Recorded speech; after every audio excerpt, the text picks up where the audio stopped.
মানুষ রাজনীতি এখন পছন্দ করে না, কিন্তু এই রাজনীতি হইছে হযরত মুহাম্মদ সাল্লাল্লাহু আলাইহি সাল্লামের আদর্শ।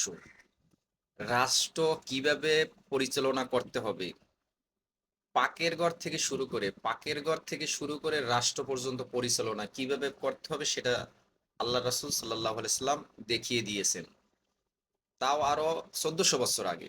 কিন্তু আমাদের এখন বর্তমানে যে রাজনীতিতে মারামারি, কাটাকাটি, হানাহানি, কিন্তু এখন নোংরা হয়ে গেছে রাজনীতি। কিন্তু এভাবে যদি রাজনীতি নোংরা হয়ে যায় তাহলে একটা রাষ্ট্র কিভাবে চলবে? একটা রাষ্ট্রর যে আদর্শ, মানে বর্তমান এখন জেনারেশন, কিন্তু নেক্সট জেনারেশন কি শিখবে আমাদের কাছ থেকে? কি শিখবে? এই মারামারি কাটাকাটি, এই মারামারি, শুধু মারামারি শিখবে, এরকম বৈষম্য শিখবে?